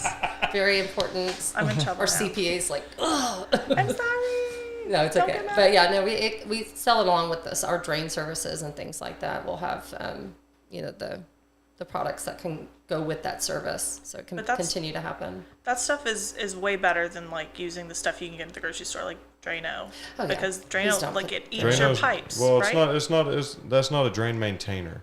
That's a clogged temporary fixer. Right. It melts the hair that's in the drain, and so that it does clear stuff, but it's not a maintainer. Right. People, I see. It's not going to Drano- continue to do anything. Yeah, like if somebody their sink's backing up, it's just a lot of hair in the pop-up assembly. It'll melt the hair, and then it'll sit there. There's still going to be stuff left over for stuff to still build back up onto. Right. That's where a plumber comes in, and a plumber actually takes it apart, cleans everything to essentially get it to back as new as possible. Mm-hmm. And if it needs to be replaced, then that's whenever we replace it. Yeah. Because starting back from scratch, it'll take a while for that stuff to build back up. But if you just poke the hole in it, then it's just going to build back up again. Then So you gotta call us. on a clogged drain, I mean, just so people know, like, what are your thoughts on people being able to rent these big industrial snakes? Like, what are some pitfalls people ought to need to be looking out for if they're doing that, because they can cause some damage with those things, to right? themselves. Yeah. Oh, to themselves. Those big cables are unforgiving. Yeah. And so if, let's just say it's roots in the line super heavy and their cable binds up, it could actually pull that cable out of the machine and wrap up. And Like kind of like how these are. Whenever these get messed up, you can't get them unraveled. right. Yeah. But people's arms, their hands get stuck in them, and I've seen it break hands. I've seen it break fingers, and so that's And they don't care. Like, it's a machine. Like, it's just going to do what it's going to do. exactly. Yeah. And it's all by a button. And so if you're wrapped up, your weight's still on that button. Yeah. It's still going to keep spinning until you get off of it. Yeah. Can it do damage to the lines themselves if they don't not? It is possible Yeah. if you don't know what you're doing. It's but some of that's dependent on like the head that they put on the snake and all that kind of stuff, right? Exactly. Yeah. If you have a claw head, and then you sit there, you run it. Let's say you're trying to go downstream, but you go upstream, and then you hit a Y or a combo, and you hit it. You sit there and you're like, oh, I think I'm stuck on something. Keep on spinning it. It flops around. It could break that fitting. Yeah. And if it's underneath your house, then Good luck. that's not an easy fix. Get the tunnel Well, through. it's not a cheap fix. No. I Tunneling mean, like, underneath your house or busting up your concrete. Jeez. Never fun. no. Which Right. I'm always surprised how many people don't know that there's holes in their foundation, like purposeful holes. Like the ones underneath like tubs and stuff like that. I'm like, no, there's dirt Yeah. down there, and they're like, no, it's a foundation. I'm like, no, there's a hole going right through it all the way to the ground. That's how your plumbing comes in the house. Yeah. That's how that critter got into your. That's how we get this stuff out of here. It's just Yeah. Right. I think Seth, one of our plumbers, one of the first jobs that we sent him and Zach on, it was probably their least favorite job of the entire year. Oh, that tunnel took us till 9:30, 10 o'clock at night. Yeah, it was Is it- cast iron. It was an much older home, and had cast iron lines and had to chip through concrete. It was Cast just, iron's a nightmare, right? Yeah, fixing it. All this stuff where we had to replace was right above the concrete. And so we had to replace everything going through the concrete without trying to tear up their foundation as much as Yeah, possible. good luck. Yeah, Jeez. good luck. It was an art. It was good times. I think we had to go back to Home Depot 7 times to get more stuff for that. Just I to bought a few tools. No, Yeah, I've had some buddies that have bought older homes with cast iron plumbing, and they're like, "Look, once it went, it was just such a nightmare to get it fixed." yeah. So This is the other thing. We were talking earlier about why do they allow water heaters in attics, like with whole home inspections before you purchase a home. You have Yes. the inspector come out. I can't tell you how many not sob stories, but like just terrible stories of clients who just bought a house and then 6 weeks later they have an entire sewage that we have to dig up and tunnel and because they didn't have a camera run. Like if I'm buying a house, one of the most expensive fixes that you could have would be the ground plumbing, and not knowing that there's a belly or a break out there and then your whole house backs up with sewage. That's super fun. The worst one I've seen, it was about 3 years ago. Yeah, about 3 years ago. It was on the west side of Houston. House was on the market for about 280 days. Lady bought it. First night she moved in, it backed up. Passed during inspection, because during the inspector comes, all they do is run water. Right. Flush toilets, run water. They don't do anything else. They moved in, started flushing toilet paper. They ended up having 3 breaks. Oh, jeez. And 2 more root intrusions. We had to replace the plumbing from all the way, a 5-foot tunnel underneath their house, all the way to the city. Oh my gosh. Yeah. And it was her first week in the house. And that's why you call a plumber for a plumbing inspection. Happy new homeowner right there. Well, especially in the Oh my older gosh. homes, you just there's so much you can't see. We don't have X-ray vision, and so getting a camera down there just to make sure. I mean, Yeah. I mean, I would imagine that really is something you want to do, especially on like an older home. Like newer homes, Yes. I imagine like you can hold the builder accountable. I mean, because most of them come with some sort of warranty on that. I mean, like not always, but like you're gonna have a better chance of it being okay. But like if the house is 50, 60 years old, it's probably not a bad idea. Like, hey, could we get a plumber in here to like look at like, is everything working right? Yeah. I mean, like.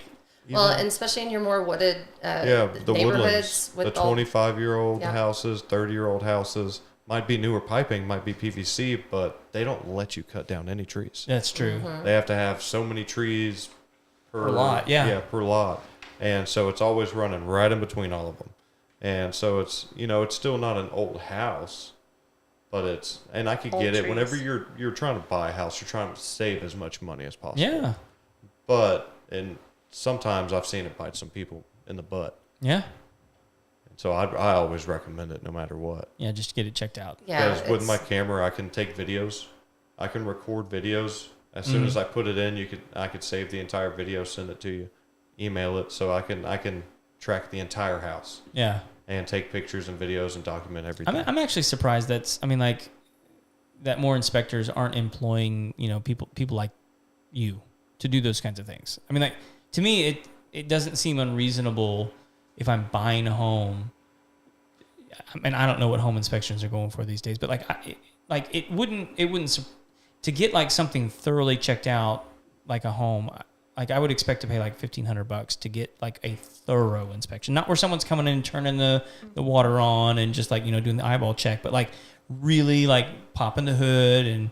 Yeah. I think that would be more than sufficient to pay for the trades to come out there and really dig in. I mean, I think people, when they think of plumbing, they think of toilets and sinks and bathtubs. They're not thinking of everything that's underground that can go bad. Everybody Because I forgets didn't about think about it until I started working with you guys, and I'm like, okay, like, but I wouldn't have thought about it before. And there's a lot of people that if you're buying a home, especially in the Woodlands area, it would be the one. From the insurance perspective and also from a plumbing perspective, getting a camera down there and really seeing what's going on, because it will be one of the most costly repairs that you could have to do because of plumbing. Second to that, to an attic flood. And, if you're an FFP VIP, you get half off your camera. There you go. It pays for itself. I was actually thinking about it from the insurance perspective. That seems like the way that you could actually incentivize more people to do something like that is to give a discount on insurance, like a homeowner's policy, by having a trades inspection, like where you have the plumber, the electrician, the HVAC, whatever it is. So there are companies. So there is something called a utility discount. Different companies will have. I'm just speaking from my State Farm background. Shout out to the red and white, all my old people. But they had a utility discount, and you would have to have contractors with their license numbers sign off on it. And it's the 3 main components. The 3 biggest reasons for claims, other than weather, are roof replacement, HVAC, plumbing, updating and replacement, and then your electrical. So you would have to have a contractor sign off on that. But the discount for homes that were 20 years or older, it was significant. I mean, it was Sure, a massive yeah. discount. I mean, we were like, hey, do you know anybody? Like, get this inspected. Yeah. It'll save you a lot. And that was back when I was still, that was years and years ago, before the freeze-mageddon that caused outrageous increases in homeowners insurance. And because homeowners insurance is rated as a collective, it's not the individual. It's because your house doesn't move. Your house isn't out there asking for trouble like you are, racing down the highway in your car. But so when a tree falls from a hurricane winds and it damages 1,800 homes, all the homes in that zip code are going to be affected rate-wise. So it's a collective. So when people have older homes and they get those components replaced, roof, electrical, HVAC, plumbing, most companies out there, the bigger ones, I can't speak for all of them, but most of them will give you a significant discount. That's cool. Like 15 to 20%. That's That's massive with today's rates. Yes. So talk to your companies, ask them if they give discounts for that, and then call your professionals and get them out and sign off on it. Yeah. Have you heard and I'm gonna say rumor, so that I don't get any hate mail. Have you heard the insurance rumor about them taking away roofs? I haven't done personal lines myself. Yeah. And I've been in my little Your little bubble. hole, my bubble, Commercial bubble. my own little But bubble. have you heard about that? I've heard about companies pulling out of California and obviously Florida because it just sticks out like a sore thumb. I'm worried about Louisiana, honestly, because they just keep getting, Charles just keeps getting hammered. They're talking Louisiana, Texas now. Yeah. So I honestly, I haven't personally heard about that because I'm in my own world. However, I could totally see that happening. Texas is the #1 catastrophic state.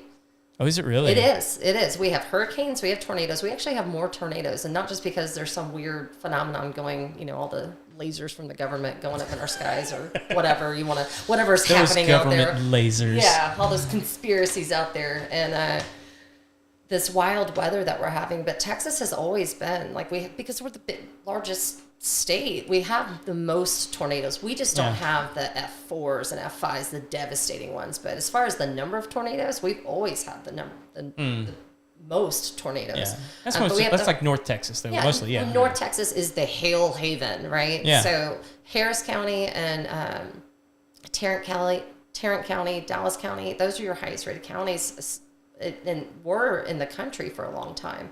And it was because anything and everything that can happen weather-wise happens in Texas, and then you have the flooding events. Hurricane Harvey was not a mass wind event. It was a rain event. It was a rain event, yeah. And so you have, from an insurance perspective, I could see them severely limiting the roofing. I don't have any insider knowledge, so don't blow me up. Some about folks it, that I've talked to, and again, I don't have any primary knowledge, but some folks that I've talked to is that several companies are talking about just taking it off the table completely, and it just not even being an option anymore.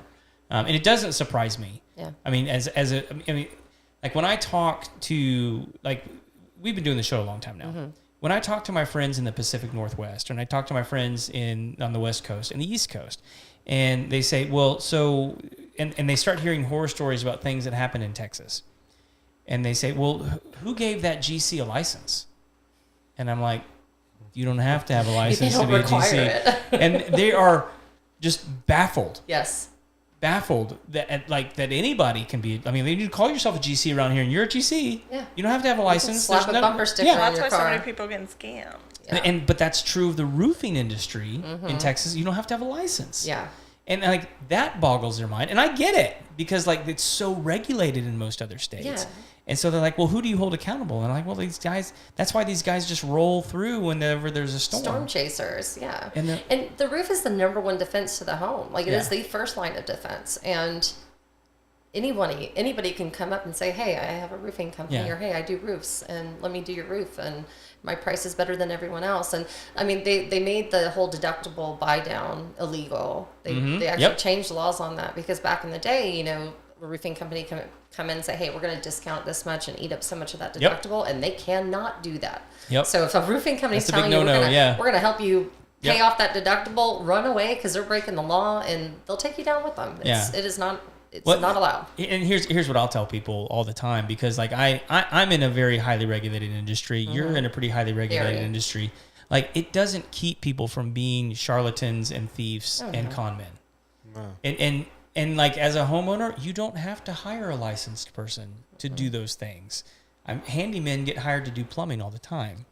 All the time. Well, and that's why when I'm, posting and reaching out to people that are asking for plumbers, I'm like, we are licensed and Yep. insured. Yep. Because there are many people who are out there that are not. And they're like, yeah, I'll replace your water. And it's like, do they know the codes? Like, Right. Code compliance is important, and it's there for a Are they reason. going to use quality materials? Yeah. Yeah. Yeah, which, Yeah. by the way, how do you feel about shark bites? Yeah. I cut 2 of them out today. Here's your answer. No, I always recommend every homeowner, no matter what it is, if it's in your state, if there's a license for it, ask for it. Yeah. If they don't immediately pull out their wallet to sit there and show it to you, then they're hiding something. Yeah. Ask me how many times I've been asked for my license. Yeah, you got it. Zero. I've never been. That's the part that's crazy to me. And like, I'm required to carry it everywhere that I go. Yeah. Like, I have to take it to the airport with me. It's stupid. Like, I'm not even there to work. Yes, you are. You're there to save Panda Express from their infestation. Like, what I mean is, like, if I'm traveling, like, it's like, oh, what? No, I'm going to Florida. Like, I don't need my license, but like, no, you have to have it with you at all times.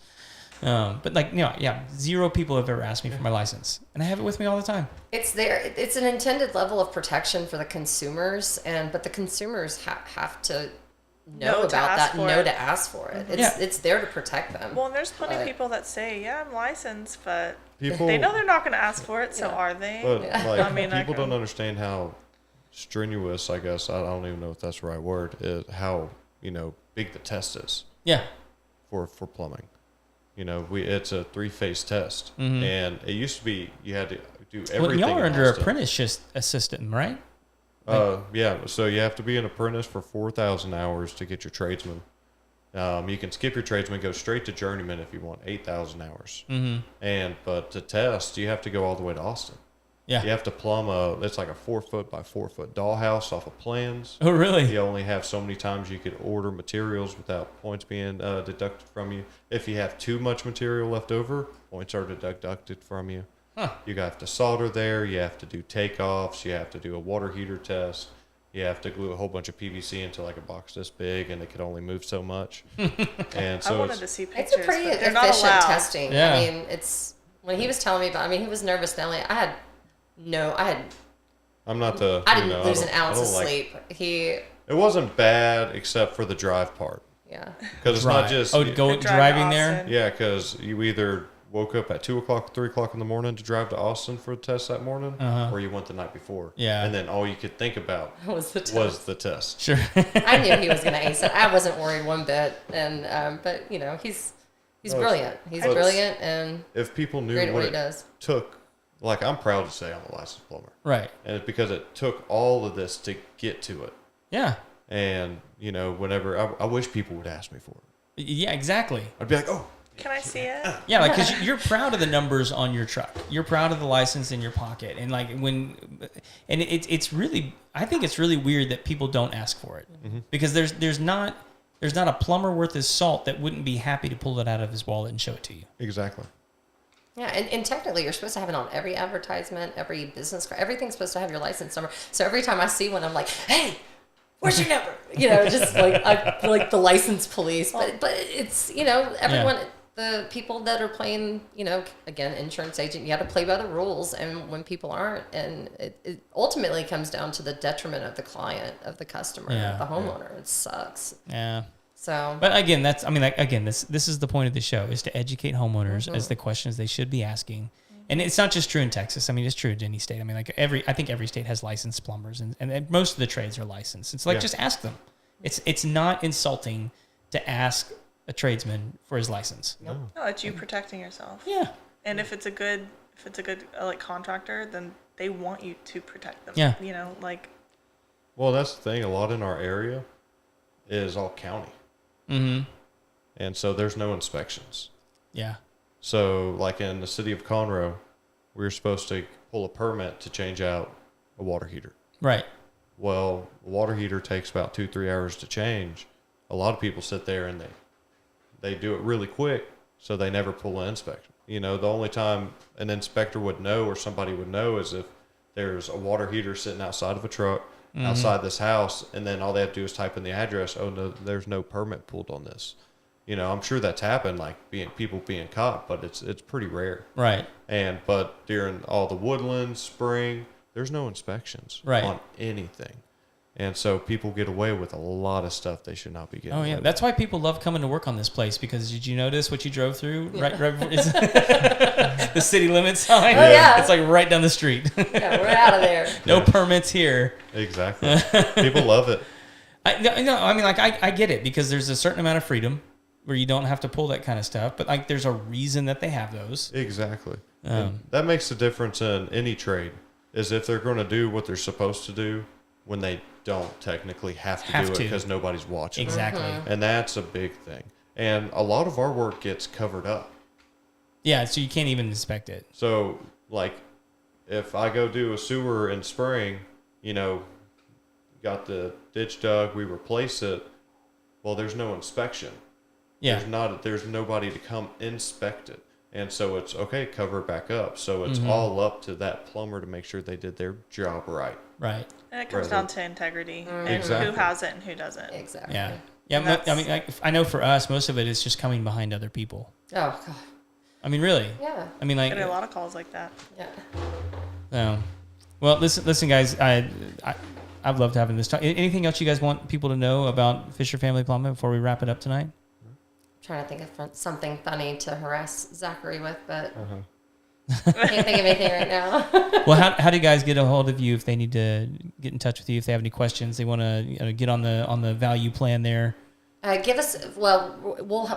relaunching our website. We're really excited, and we're actually going to have a direct link to be able to sign up there. But anytime, call our office. Our office number is 832-844-7200, and you'll probably hear my voice for a little while. Sometimes Alicia's, sometimes Zach's, and we'll get you set up. But we'll have it on our website, and you can always reach out to us on Facebook. We are looking at every avenue: phone, social media, website. We got all eyes at all times. And if you don't like to talk on the phone, you could even just text that number. Yeah, There you go. You can text our office number. We purposely went with a cell phone instead of a landline, so that clients could shoot us quick pictures or videos. You know, if they've got an active leak, we want to be able to put eyes on it immediately. So you can text or call that line anytime. So. I think that's actually a huge value to be able to text. I mean, Absolutely. Honestly, I mean, some people just get anxious about the idea of calling somebody, and it's just easier to text. Yeah, it's the days of just picking up the phone and calling. It's just when you have the ability just to be like, hi. Just when you're busy too. Oh my gosh, yeah. There's quite a few senior folk. They sit there and they can't hear good. Right. So they don't really want to talk on the phone very much. Right. And so that's just something that they can sit there and hey, let's not talk on the phone. Just text me all of your information, and then we'll just text back and forth with the customer that way. Yeah. Yeah. You guys know something I realized not too long ago. I think it was just last year about the whole being able to text a business. Like, what a game changer that was for the deaf community. Oh my gosh, yeah. Like, to be able to do that. Like, it's inclusive, yeah. Yeah, I mean, before then, maybe an email, maybe, but how much more quickly they can get responses and service for things that they need by businesses allowing them to text them.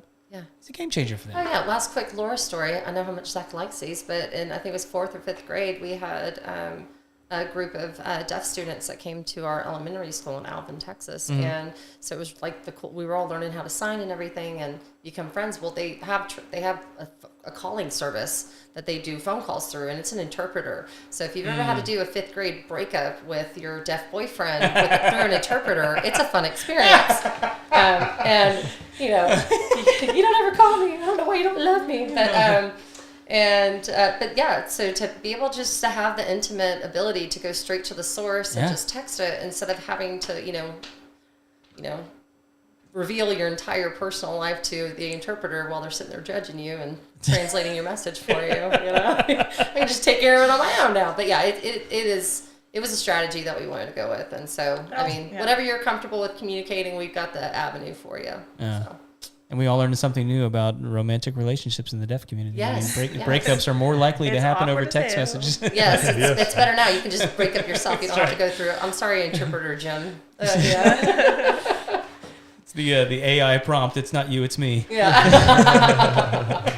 We really appreciate you having us out tonight. This is a lot of fun. This has been great. Thank you guys so much for coming out. I hope it was a good experience for everybody. I hope you won't be completely turned off by being interviewed again.